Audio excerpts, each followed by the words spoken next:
Imagine it's like your entire fan base had a bunch of stepdads that you just didn't like, and you had to deal with all that for like 41 fucking years. So I totally get it. Like I totally get it. That's the cold open, Jim. Flip that. Welcome to My Gotta Podcast. I'm Jim Wood. In this episode, John Powell and I are joined by Chris Marler of Saturday Down South and Saturday Football Uncensored. We talk about how Chris got his start in sports media, how he ended up a Bama fan, a lot of college football, and yes, we talk about that time Chris was shot. As always, remember to check out store.mygottapodcast.com to see our latest merch, and you can follow us on social media at My Gotta Podcast. Now, let's join the conversation in progress.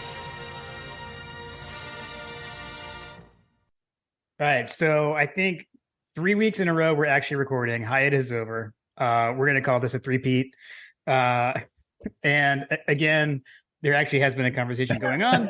So John and I are joined by Chris Marler. You may know him as Vern Funquist on Twitter. Which notorious. We didn't talk about this. Listeners, just right off the bat. That's okay. We didn't talk about this in the pre. That is like one of my favorite Twitter handles, by the way. Seriously, that is excellent. But you can find Chris works at Saturday Down South, and you can check out the Saturday Football Uncensored podcast. Chris, welcome to My God Podcast. Yeah, thanks, man. It's good to be here. I appreciate the shout out on the Twitter handle. I tell you what, it was funny because when I made it, I was like super hungover at the 2018 media days or 2019, maybe. I don't remember. I think it's 2019. And I was like, okay, we had drank Gabriel's out of White Claw the night before, which is not the most manly thing I've ever said, but it was like right when White Claw came out. And I was like, I'm going to change my handle to either Claw Feinbaum or Vern Funquist. And I feel like I made the right choice for sure. Absolutely. Absolutely. But yeah, you're seriously. now on the second incarnation of it because Twitter/X is lame. And someone can't take a joke, apparently. I will say, admittedly, making a Kirby Smart sex tape joke was not my best move. To be fair, schools, and it was up for like an hour and a half, and I'm the one that took it down because it didn't even get enough likes. Like that's how petty I was being to myself. And then I was like, and then I get a notification, it's like shut down. And then of course, in typical fashion, there was like Georgia fans that were like, well, maybe he shouldn't have said this. And I was like, okay, Bobby, cool. Like, my bad. I couldn't even remember exactly what it was. I didn't even remember that's what it was. It honestly was a good fresh start to have a new one. To like not make as many enemies, but I'm already well on my way to doing that again anyway. So we'll see what happens. I don't know. Did you change your image and like not just your handle, like the line at the top? Yeah. I mean, like a TNT Sports. It was like, but again, it was up for an hour and a half. I will never forget this. I was like, okay, so I made the whole joke and I had it like ready to go for like several days at a time or beforehand. And I was like, this is what I'm going to say. And I thought it was so funny and it wasn't at all. And then like posted it and I was like, okay, let's see how many. I walked down. I was living in Virginia Highlands in Atlanta at the time, and so I walked down to go get what do you call it, like breakfast and coffee on a Saturday at like I don't know 11 when I got up. Some random day I was up before noon at that point in my life, and so I go down there and I'm like, okay, well this isn't getting that many likes. I'm gonna change this whole thing and like take it down, change my profile picture back again, whatever. So I'm like going through like, all right, which profile picture looks best, and all the while, Twitter was already like, no, you're done. Like you're done. You're not going to change any of this. Like so just wow. That's funny. Sorry, Carter. All good. Man. So, and I know you've recently relocated. One thing I wanted to ask, because I know like you were doing stand up like around Atlanta, like Punchline and stuff. Is that something that's still available to you in the new area? Still trying to keep up with that?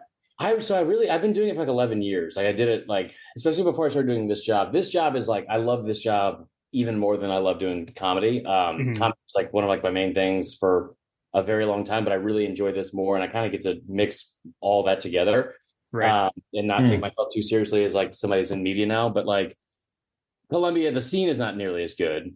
I haven't performed here, but to be honest, I didn't perform for like a full year last year in Atlanta. Just like, okay. I lost the passion for it and wasn't in like the best mind or headspace to do it anyway. And then I was like, I finally realized, I think it was like around like May or something like that of this year. I was like, holy shit, I haven't done comedy in like a year. And then I went to a show and did it, and like it was fun again. So like I'll probably do some shows in Columbia at some point, or Charleston or Greenville or whatever. But the scene is not nearly the same. It's just not. Right. Atlanta, crazy. Right. So where are you at right now? Columbia, South Carolina. Oh. The hottest place on earth. Yeah, appropriate reaction. It's so hot. I don't know if you can see in the background, there's a Roku setup up here, because all I've done for the past like week and a half is watch like 87 shows in its entirety on Netflix and shit, because it's like, I'm not going outside. It's 1,000 degrees outside. I was just referring to Columbia just in general. Yeah. Also, I just picture it just like sandstorm just playing like constantly over and over again, like on the hour, every hour. Yeah. I mean, I've never really been there outside of going to like when Georgia's. I've driven through, but like as far as like staying for weekends, so I've been for a game, and I know like those games are always insanely hot. So that was my question: is it like that all the time? And I guess apparently yes. It is awful. It is the hottest place on earth. And I know that everything's going through a heat wave right now anyway, but like, it is the hottest place on earth. It's like a suffocating heat, like where it's like you walk outside and it's just like right on you, like right off the bat. Columbia is just the armpit of America. Yeah, you're the second person to tell me days. I will say I do love Columbia itself, and I'm glad to be out of Atlanta. I lived in Atlanta for 37 years. Mm-hmm. Really loved Atlanta. I still do. But I like, it just was time for a change. Got it. So you started talking a little bit about like when you got in, I don't know, just comedy for sports media, et cetera. And I was curious just on like how you got there. A lot of people are like, hey, I'd like to be a sports journalist, but not everyone goes out there and does it. Right. And you want me to tell you the key to getting there? Well, I was Here's curious. The roadmap. Well, I was curious, like, what, like, was it always the goal? Were you doing something else before? Because you were already doing that when I found you on Twitter, we'll say, right? So anybody that wants to get into sports media, here's what you need to do. You want to go to a small liberal arts college in Milledgeville, Georgia, for roughly 5.5 to 6 years. You want to get a degree in liberal studies. And once you leave with that degree, which is basically a degree in having a second place finish in barroom trivia for the rest of your life. And then you want to go bartend and aim wanderlessly in your professional life and career for the next 6 to 10 years. That's exactly what. So I was working at Houston's in Atlanta off Lenox Road. Yeah. And it's kind of crazy because I just like, I loved college football. It's one of my favorite things since I was a kid. Anybody that follows me knows that. And I was bartending, and I started like, this is like the whitest thing I've ever said, but like I started a blog. And it was called Red, White, and Bro. And so what was it called? Red, White, and Bro.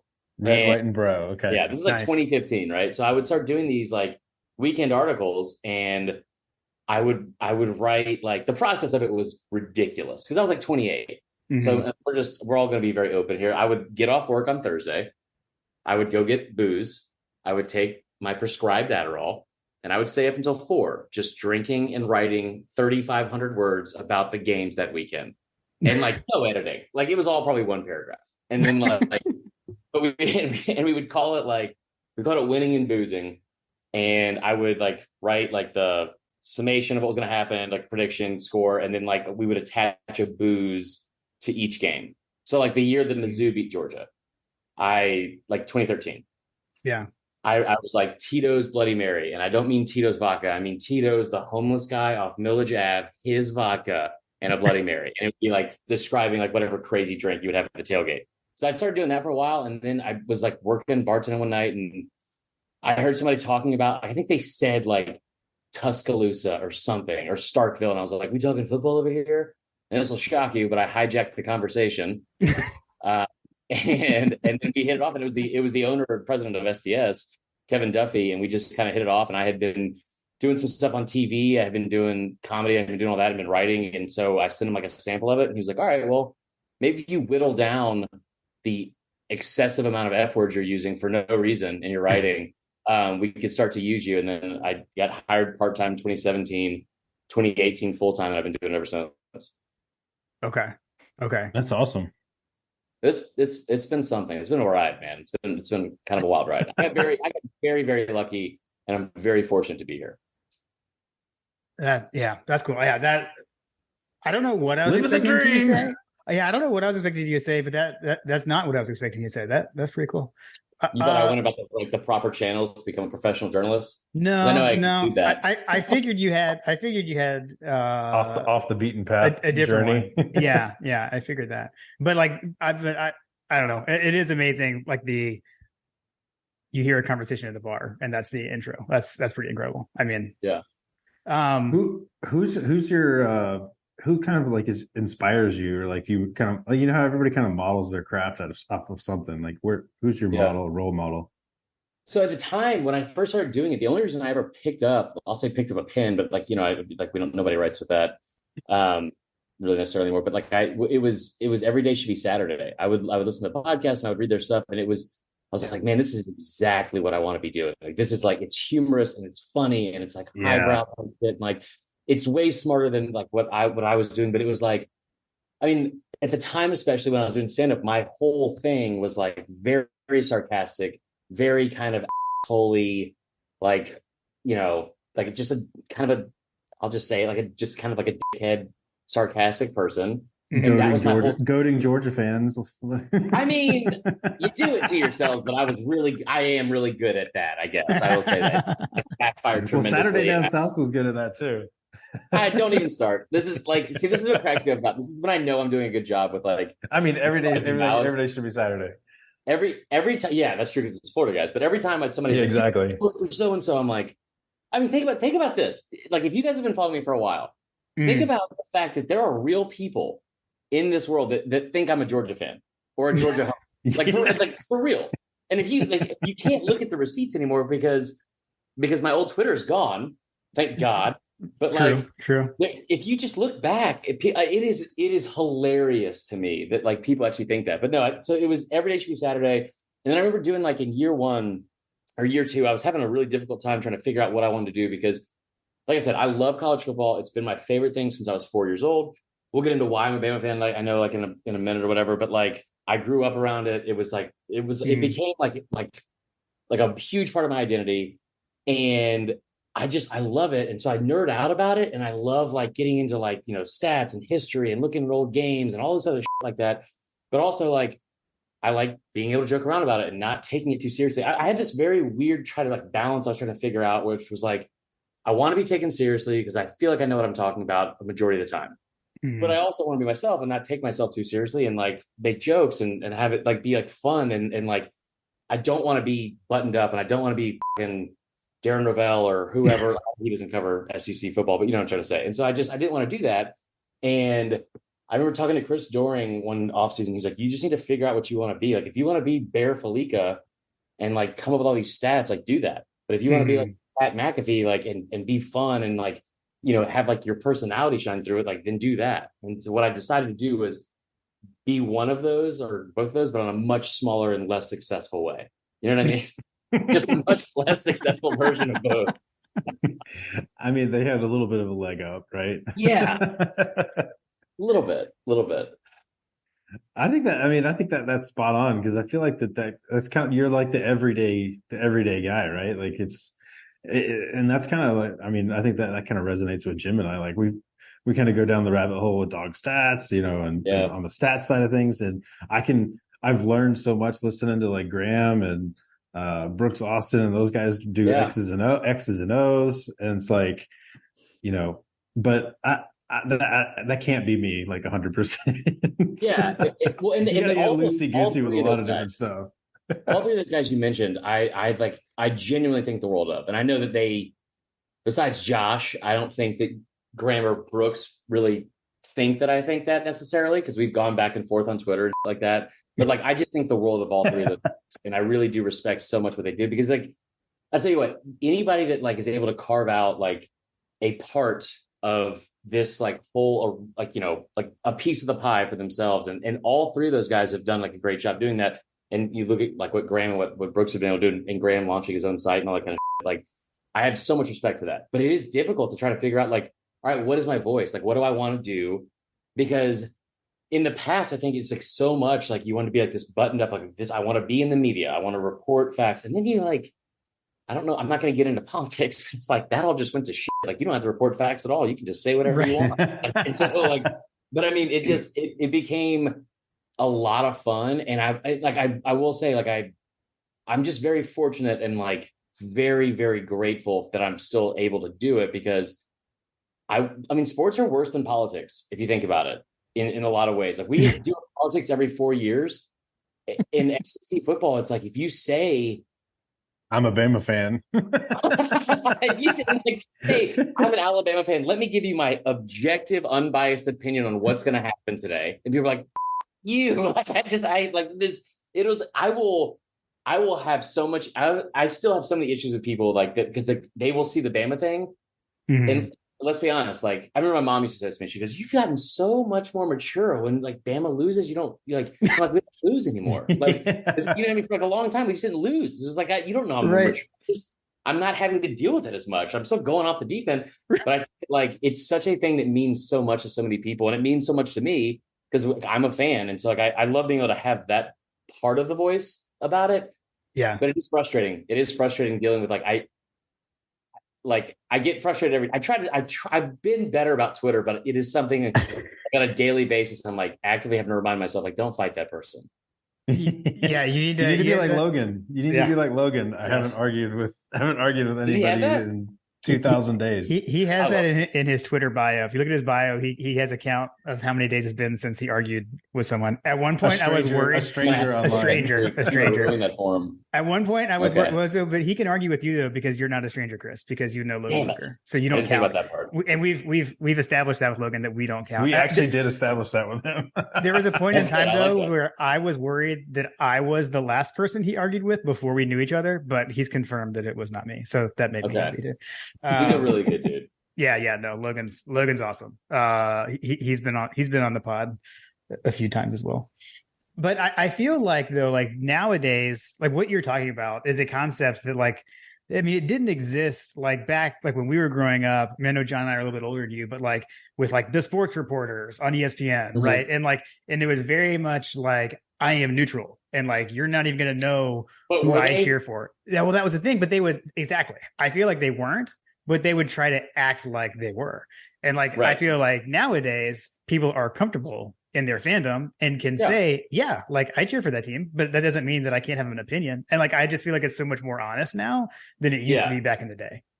Except for when we had Seth on, and Seth wouldn't tell us who he would root for. Well, he wouldn't say good. Well, Seth went to Maryland. I will say that like, I always joke around. I always say like, I grew up an Alabama fan. It's one of my many flaws, right? Like, and I've got a ton of them, but like, I mean, there's not a lot of good that's come of that. Like, it hasn't been a lot of good of like telling people I'm a Bama fan.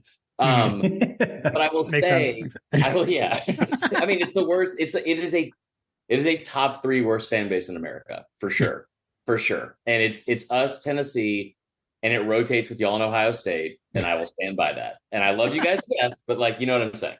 So yeah, I mean, but it is kind of like, I like being able to do it because I whether people believe it or not, there's not a thing I go into that I'm like trying to report on or whatever, that I'm like going into like, I'm going to be biased about this. And I'm going to only look at it from this point of view and all that. I genuinely don't do that, but I will tell you, what's wild. You brought the sports reporters. How crazy is it that like, we're like 25 years removed from a time when people are like, okay, how are we going to determine a national championship?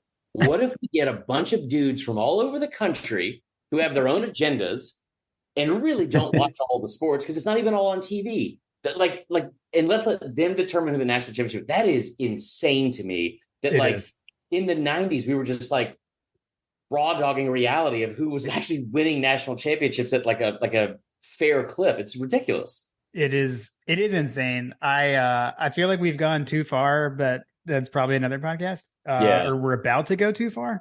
Yeah, I think 12 is too many, but yeah, I mean, I celebrated when the playoff was announced initially, like that Facebook, it was that Facebook memory pops up every year of like when I was celebrating the birth of the college football playoff. And I kind of look at that back a little bit differently now. I still think it's for the better, but I don't like where it's heading, but that's my get off my lawn moment on It's that. the Bama Invitational. Actually, Chris, that was my. I'm not even going to hear this because, like, listen, here's the deal. That was my problem. That was my stance where they. Everyone that says that though, last year is the best example of it. Like, people were trying to make a point for Bama to be in the playoff, and if listen, objectively speaking. As a Bama fan, one, we did not deserve to be anywhere remotely close to the playoff because you lost 2 games and the schedule matters. And two, any Bama fan that's being honest with themselves, I fully know what happened in Atlanta. I fully know what happened in Atlanta in December of 2021. Any Bama fan that says they wanted any part of playing Georgia last year is lying through their teeth because there is no chance that team would have been anywhere remotely close within 14 points of Georgia. Nowhere close. And it would have been awful. So I'm very glad they didn't make the playoff. No, I remember you. I do remember, again, like you said, I remember you saying that online last year, like late in the year. You're like, why are people talking about this? Should not be a thing. At all. And also, just side note on that real quick. You moved at 4. I said this when it happened. I was like, you're going to complain about whoever's 5th. Oh, yeah. Moved to 12, you're going to complain whoever's 13th. Yep. And I do think a lot of this is because of that 2011 Bama LSU game. But that was the straw that broke the camel's back. Sorry, I talked over you. I said that was the straw that broke the camel's back for sure. That was that. Like, the rest of the country was like, "Oh, we can't have this." Right. So. Well, if you're Oklahoma State, then don't go lose to unranked Iowa State. And I know what happened the day before, and it was a tough situation. Blah blah blah. But like, to put that in perspective, and what people don't understand, like Bama lost to A&M 2021. That was the first time in 100 games they lost to an unranked opponent. 100. So just don't lose to an unranked team. Like, those are the 2 best teams in the country. And, it's worked in their favor sometimes, like you said, but I just, whatever. People are going to complain either way. Oh, yeah, totally. Yeah. We're going to start complaining about 13. It's going to go to 16, I would assume. Probably. But yeah, I don't know. I don't know. To close that out, what you said earlier is what I'm worried about being less important, and like that. Like, college football, the regular season matters. It's one of the only sports that we have where it's still that important, and it's the only one where like you can have a soul crushing loss like a single loss that can just derail your season. No other sport is like that, and it's like the whole like it's not a bug, it's a feature kind of thing to me of college football. And it's I don't know. I feel like we're trying to fix what isn't really the problem to me, but. I've always said, I think like the best way to describe the college football season, and it's not as bad anymore because like Bama's won 2 titles without winning their own division, right? Like I get it, but like the season is so precious, and that's the only word I know how to describe it. That's like I've described it like that since I was like a kid. Like, it's just every game matters, and it sucks to be like a 1-loss team and to be left out. I get that, but like. I would rather take that and the importance of every game and how much fun it is and how much each and every week matters over a 9-7 Giants team.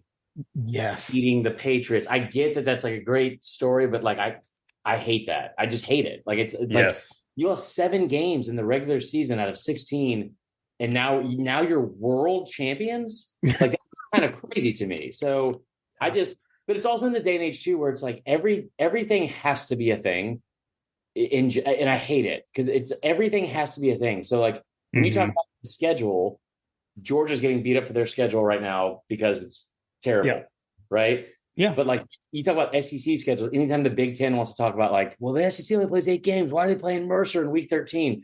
I don't know. Call me crazy, but like if I have a November of at LSU, Ole Miss at home, and then Mercer and at Auburn, I feel like that's tougher than going to fucking, Northwestern at 11 a.m. in front of 1,700 people and winning like 33-9. Like, that's not, nobody wants to watch that. Right. Yeah. Ohio, Miami, like all these different places. Yeah. Youngstown. Yeah. I'm trying to decide where I want to go next. We had talked about a few things we could talk about. Yes, you're obviously. Let's just go for it all the way with Chris on. John, do we want to do what your traditional question is that was actually a listener question, Oh boy. but then pivot it for Chris. Like, what's his Bama story? So why don't we do this? Okay. So Fletcher Proctor asked, I'd like to know Chris's Georgia story. Georgia story. Of course he did.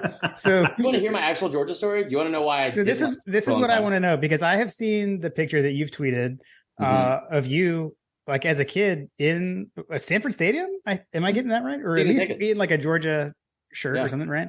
Like, Chris, where did we go wrong? What happened? Well, I'll tell you exactly. Listen, I always say this, and people are going to get uncomfortable, but like I am very open about a lot of and I don't care how this sounds, but like I grew up in a single parent home, but my first stepdad, that's how white trash I am. My first stepdad was a diehard Georgia fan, and he was a massive piece of shit. He was awful. Like he was really bad to me and my mom, and it was like a very bad home to be in.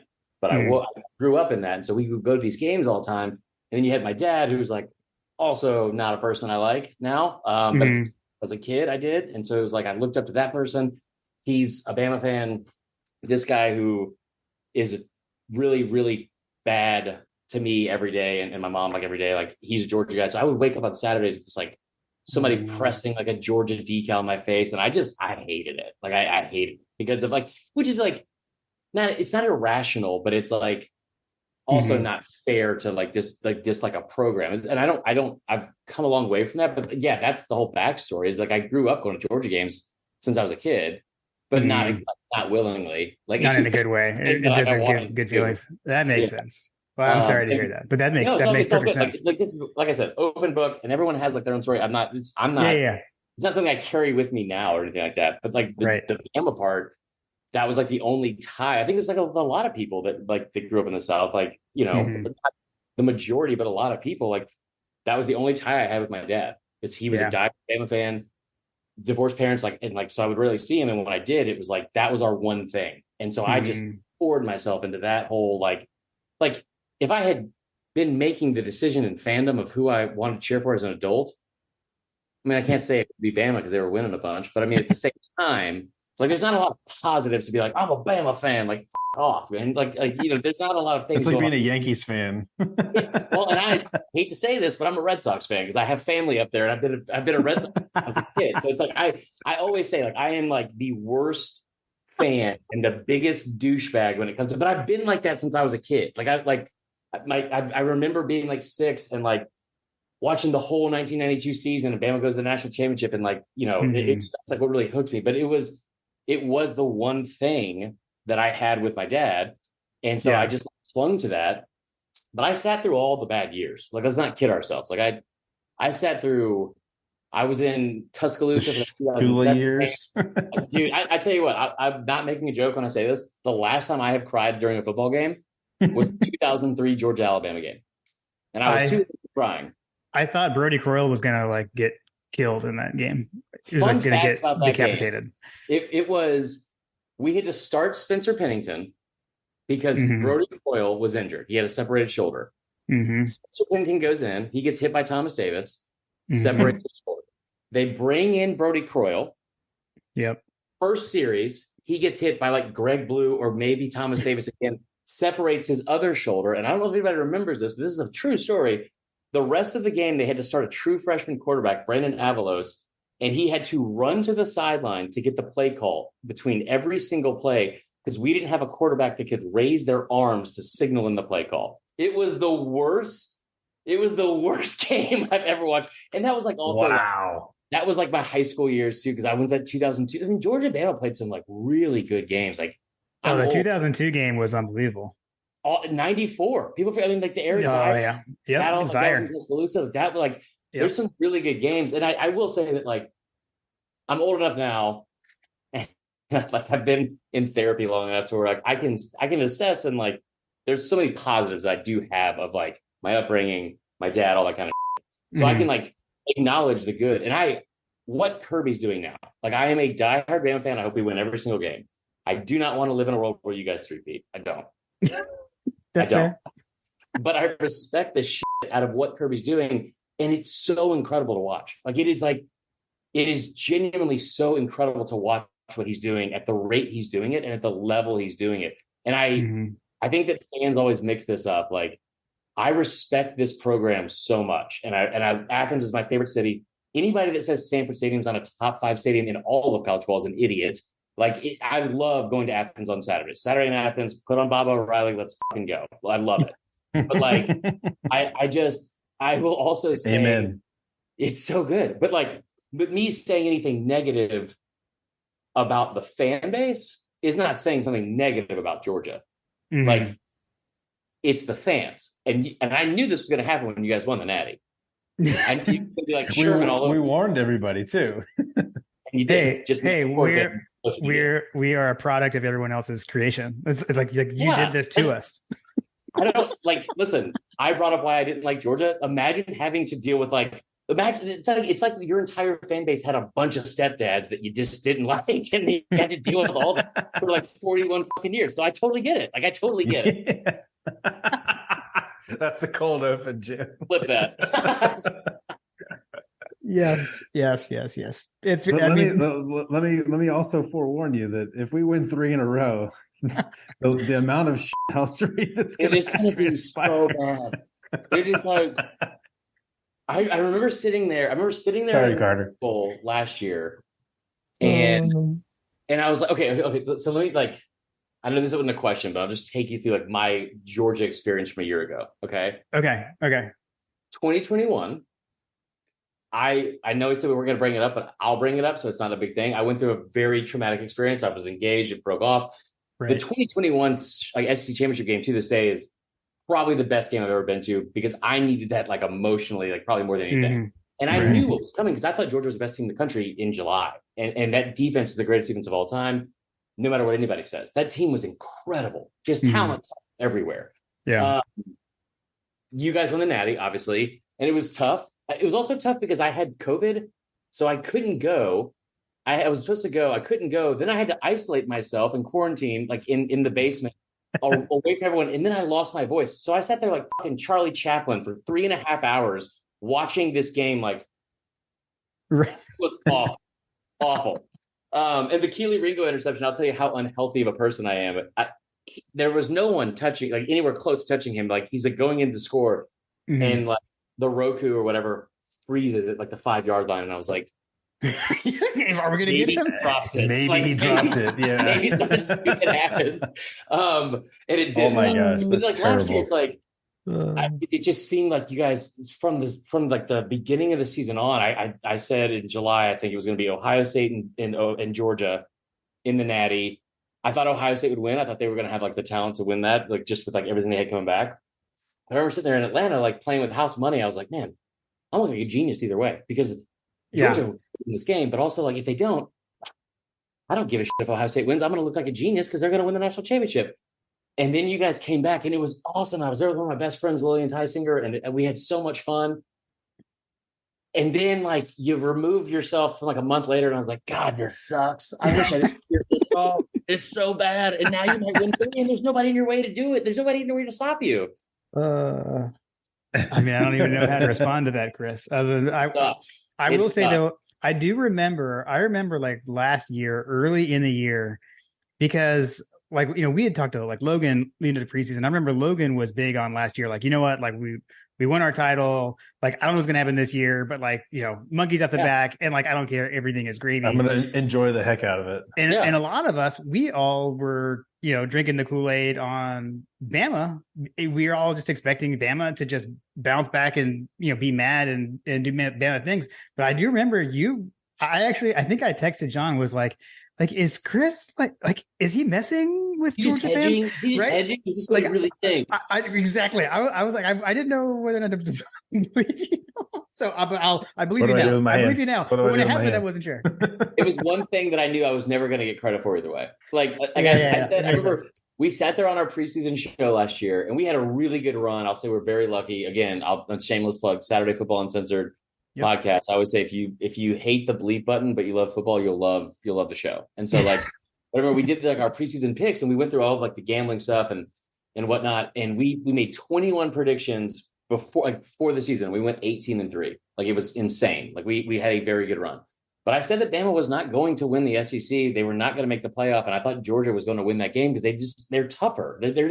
They're built deeper and better, and they develop better, and they're better coached right now, if we're being honest. And I can say that. I don't like it when some of y'all say it the way you say it about Nick, but I mean, I can say it. So, but it is like one of those things I know that I'm not going to get credit for, because it's going to be like, again, you guys were just apparently the victim of a bunch of Florida stepdads on Twitter for way too long. It's like, that's probably never let it go. That's crazily accurate. So so just to keep going off the rails, something actually, this is kind of maybe back on the rails. Something you tweeted today, because so we talk about on our show a lot about how like Kirby says this but means that, and like how to read him. And I don't know much how to read Saban. And today you were saying that like Saban is happy, so football is screwed, basically. So is that a thing?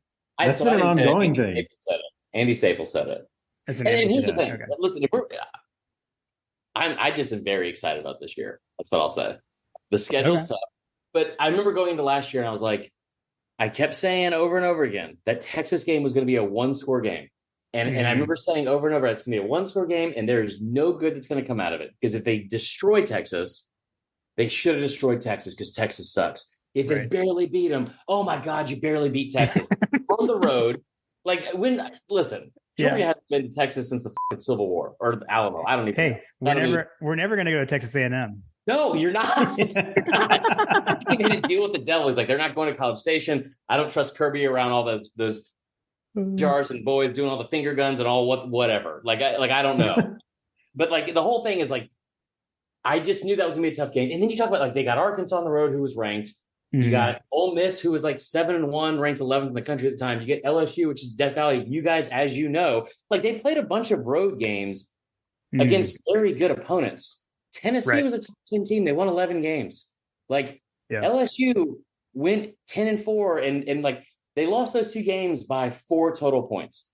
And I remember talking to my buddy about this, but like, again, the whole precious season, like if his name's escaping me right now, and I don't know why. If Malachi Starks tackle at the 1 yard line, I'm not saying win the national championship, but you don't beat Missouri. You just don't. I mean, you could argue that's the play of the season, and we said that, or we definitely said it was the play of the game that week. It was totally the play of the game, without a doubt. And like all the stuff that had to happen for Ohio State, and like in games like that, it's tough to win a national championship. It's very tough, really tough to go 15-0. Makes it even more impressive that Kirby's able to do it.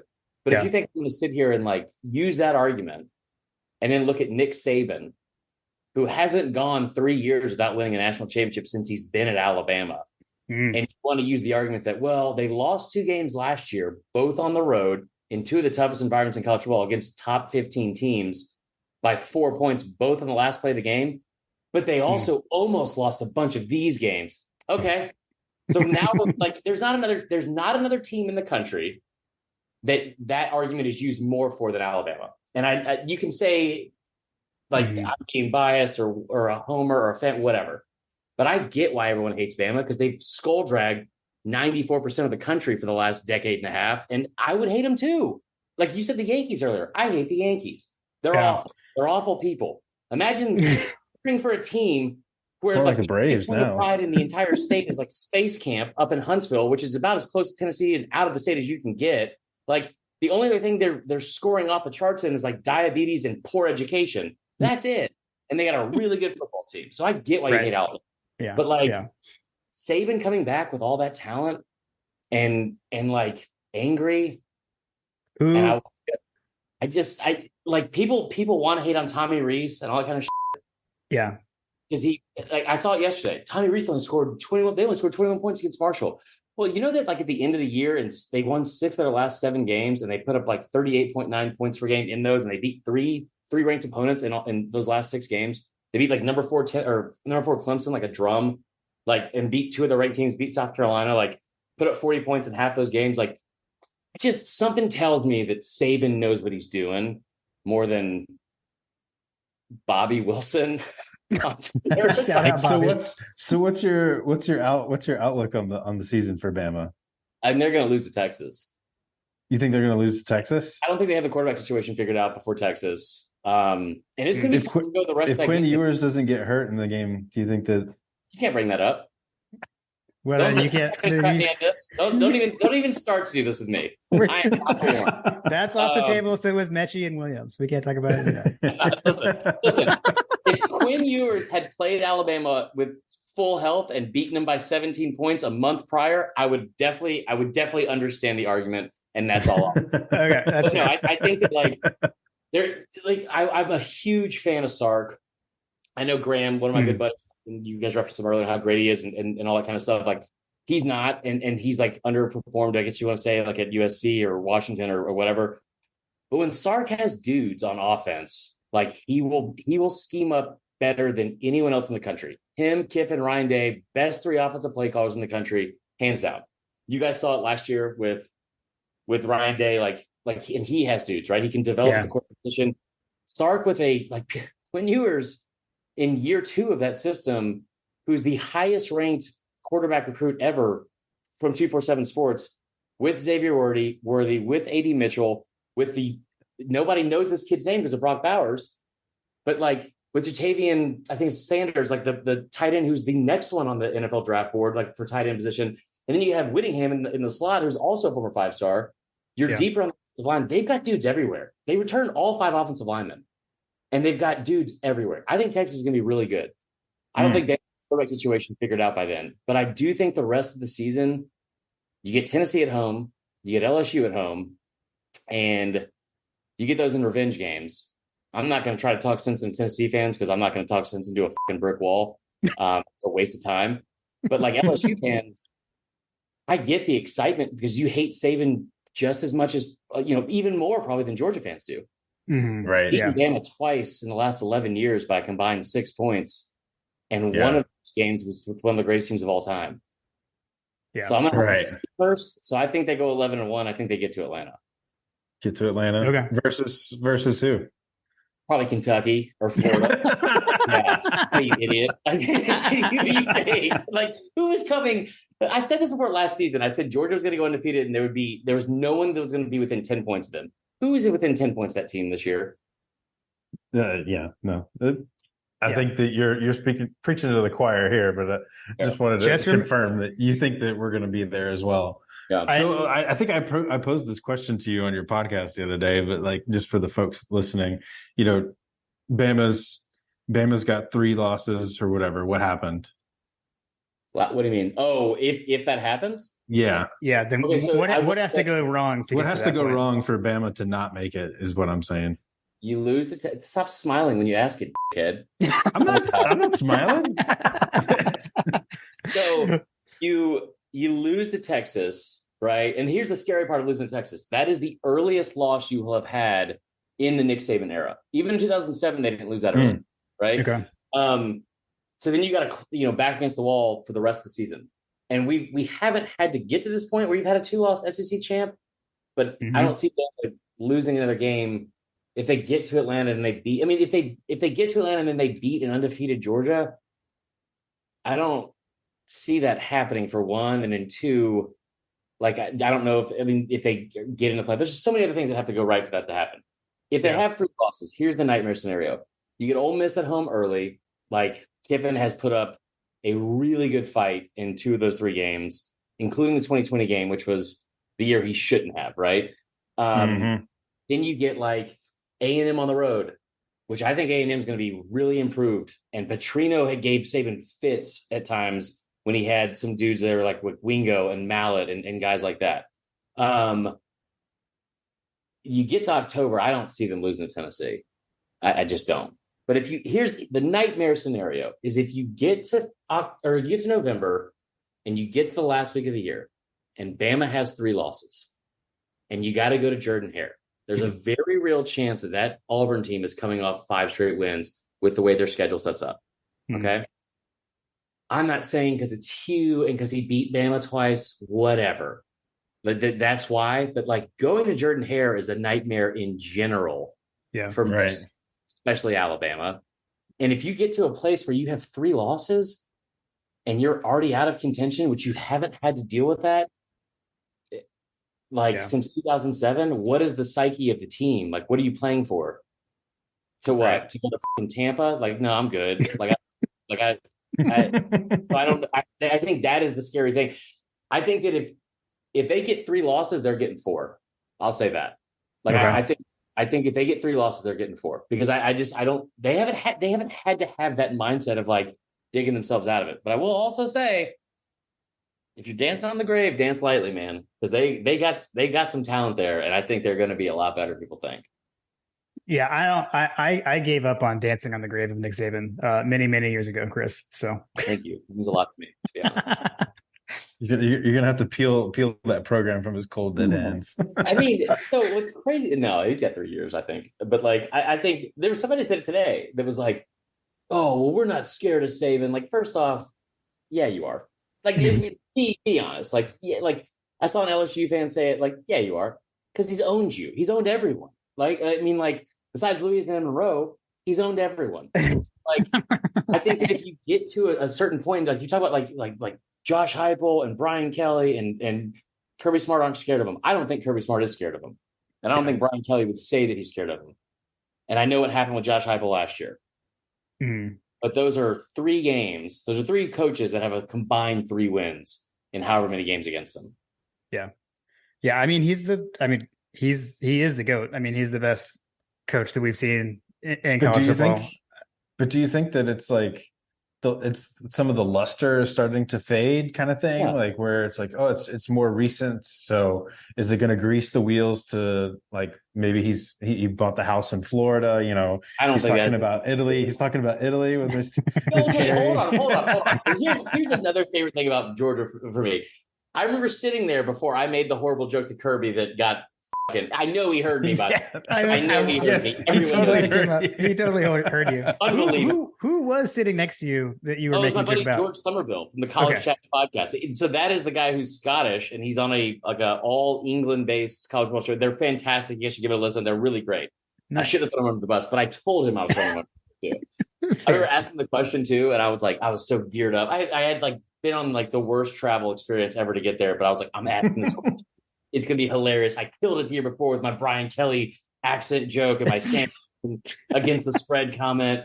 And I was like, there's what could go wrong. And I remember I said it, and like the words were just like they just kept coming. It was the longest question ever. And then I asked it, and he was like, what? And I was like, no, maybe repeat it. It's so bad. It's awful.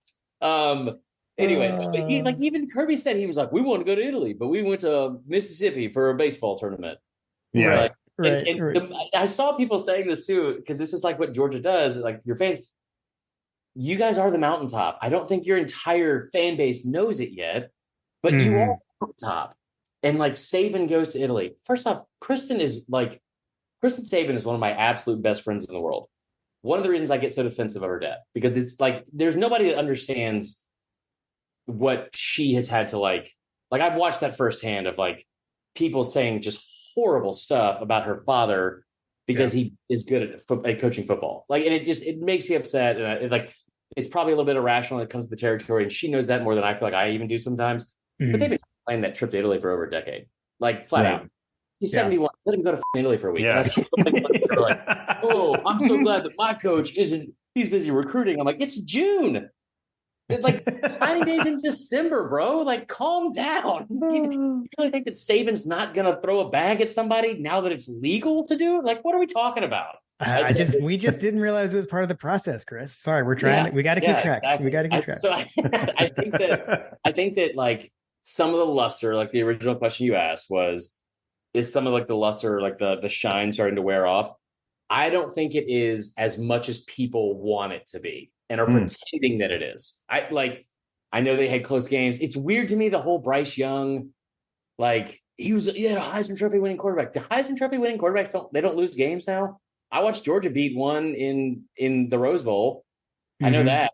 Like I watched Bama beat the brakes off one in Miami the year after.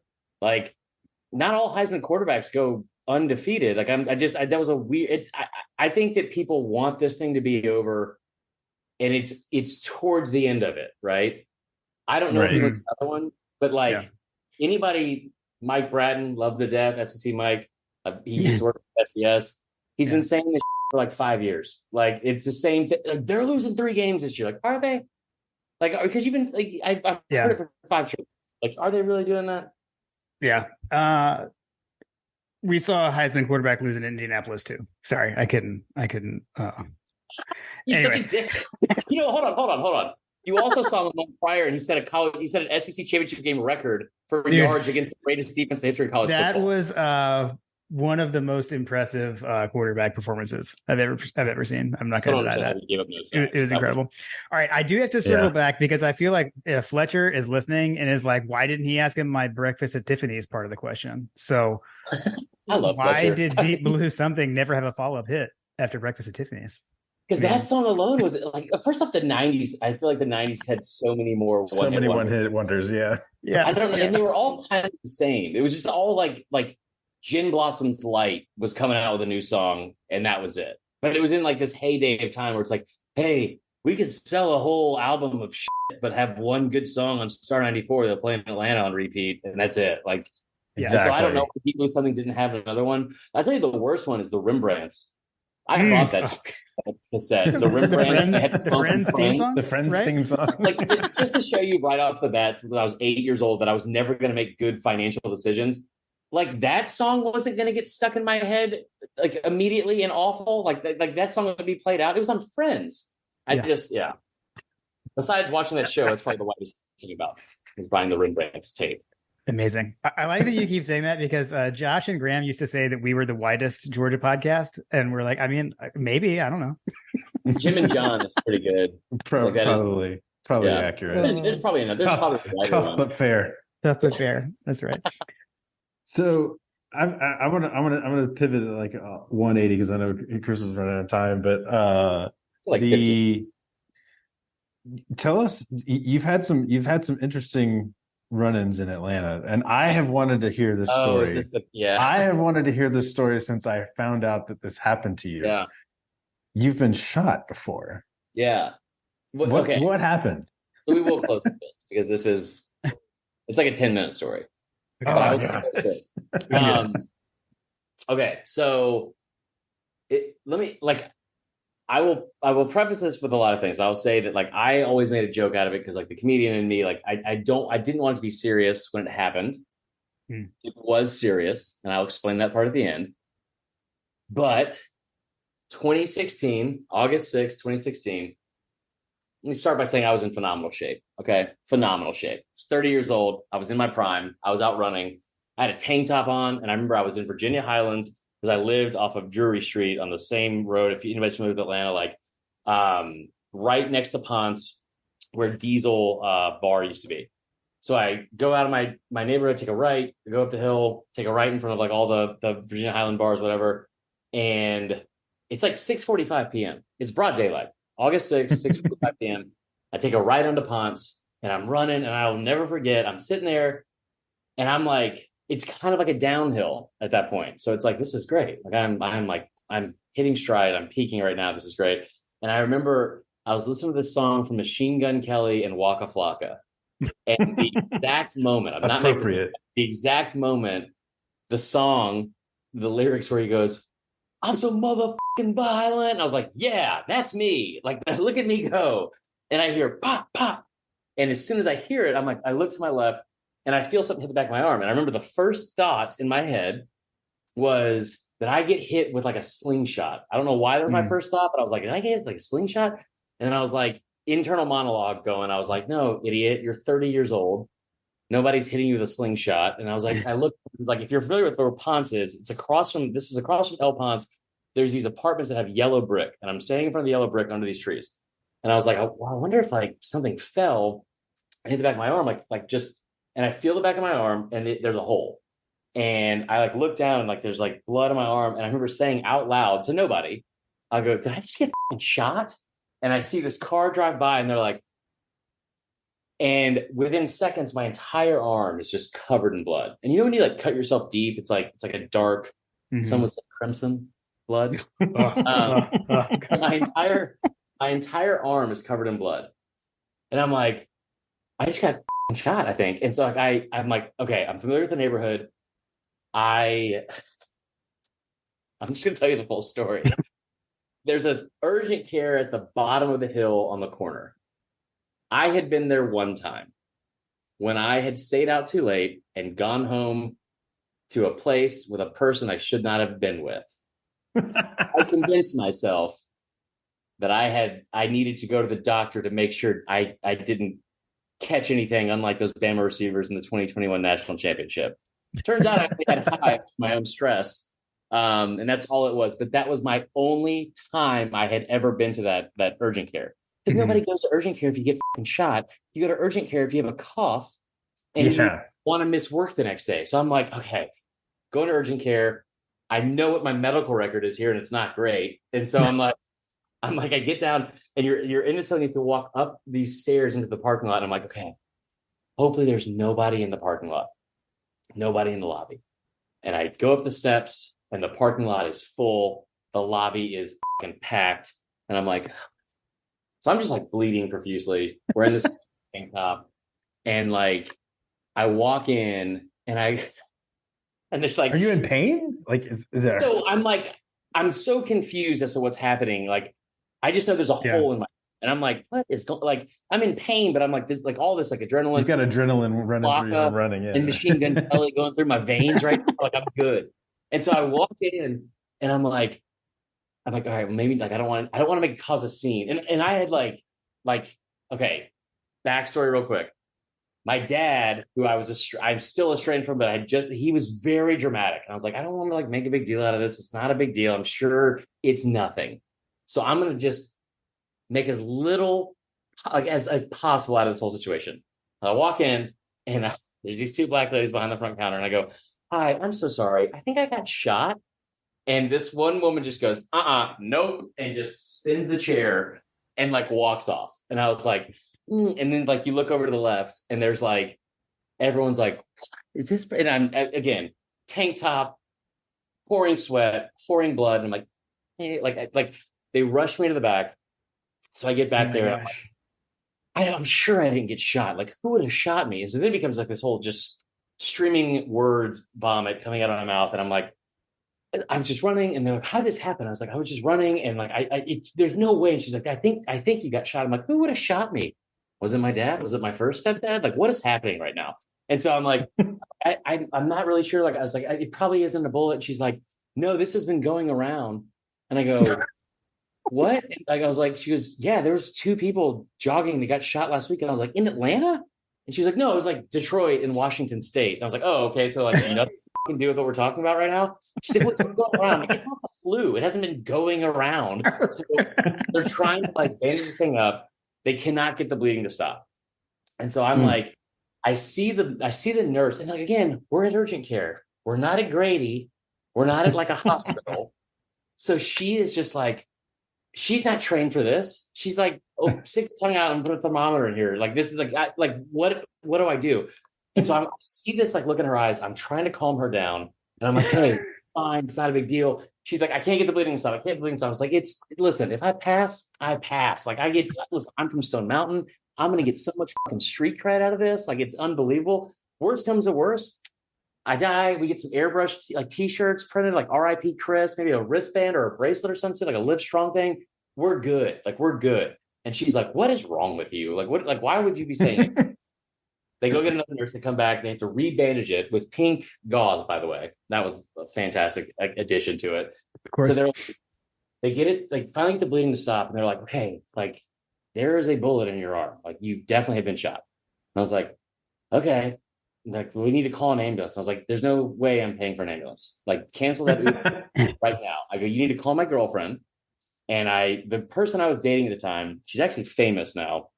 Her name's Ashley Hesseltine. She's got a podcast called Girls Gotta Eat. Don't listen to it.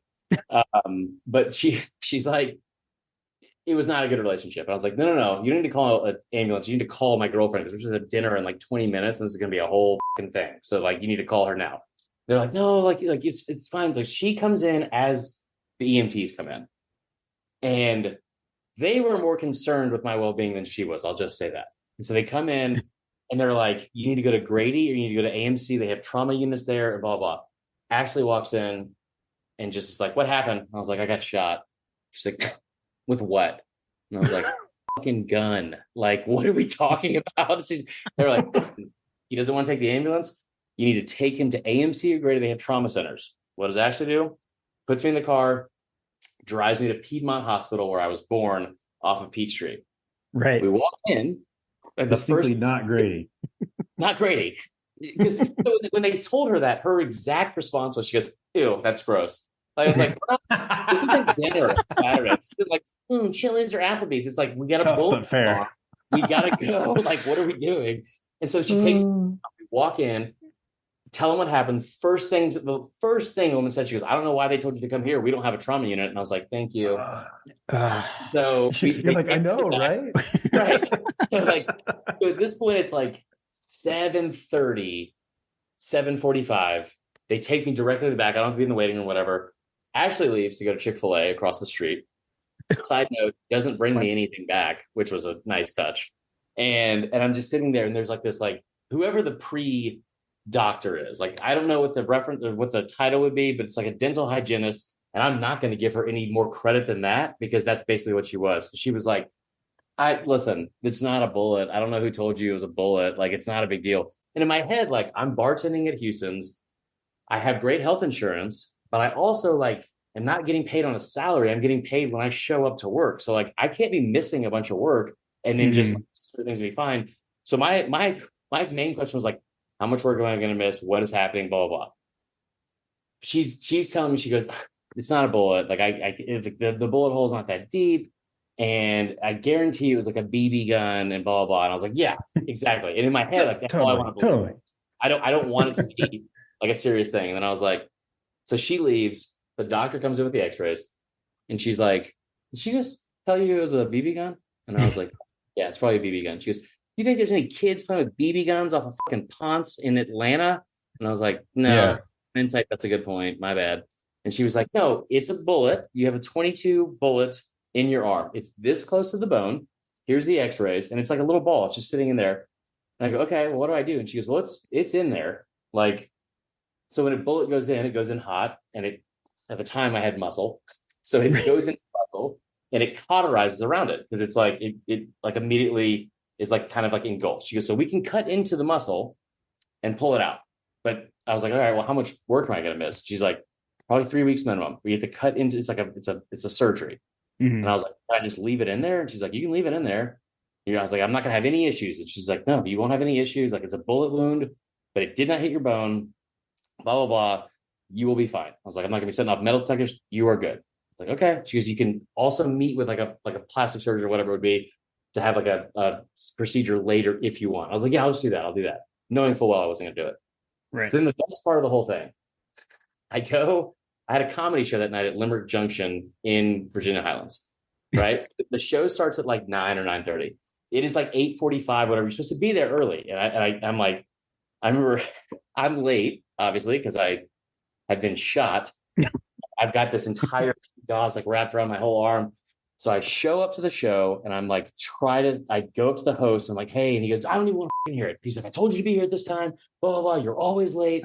Like, just like ripping in me. I don't say a word. I'm like, okay. And he goes, you're going up last. I'm like, that's kind of where I'd want to be anyway. That's fine. And he's like, you're getting 5 minutes. That's it. I'm like, okay. So I just sit there with a back pocket. Don't say a word. Go up on stage. My entire set is telling the story of what happened. Right. And I'm doing it from a position of like, it ends up just being a BB gun, haha, whatever. Right. So I'm telling the story, and I swear to God, all this is true. Telling the story, and everyone in the audience is like kind of laughing because the way I'm delivering it and telling it, but also like, what?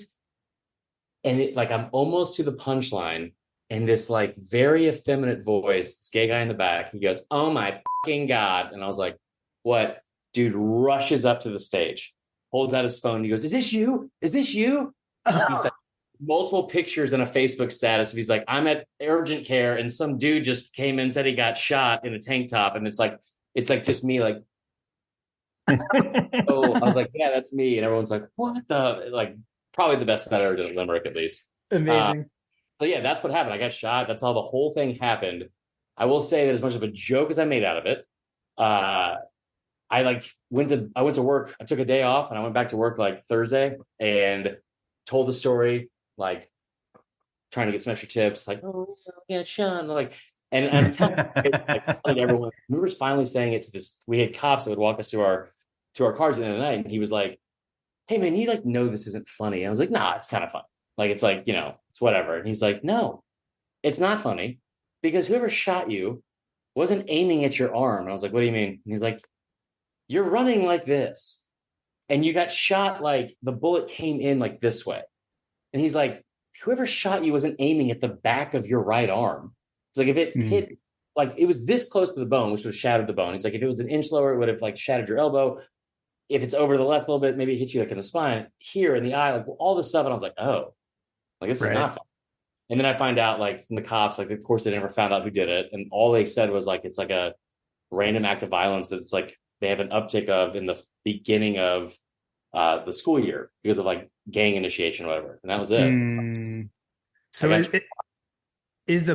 is the bullet still there? Still in the arm? Still there, yeah. Okay. Oh, wow. So next time anybody's talking shit on Twitter, just know I've taken a bullet in my body, and that probably hurts less than some of the words you guys use towards me about my team. I'm gonna say at some point, leave him alone. He got shot. I'm gonna use it every time. Like just have to be like a leave Brittany alone situation. So yes. that was a long-winded story, but yeah, that was the whole thing, man. Wow, hey, that's crazy. I feel like everybody will like respect you.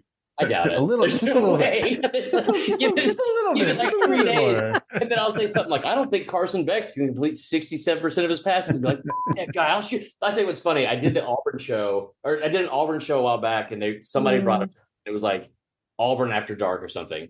And this guy raised his hand to talk, and they go, his name was Zoo, and they go, "Zoo, you got something to say to Chris?" And he goes, "Yeah, man, I just want to let you know, I've seen the shit you said about Auburn. Like, that's sad that you got shot, but I would have shot you twice." And I was like, "Okay."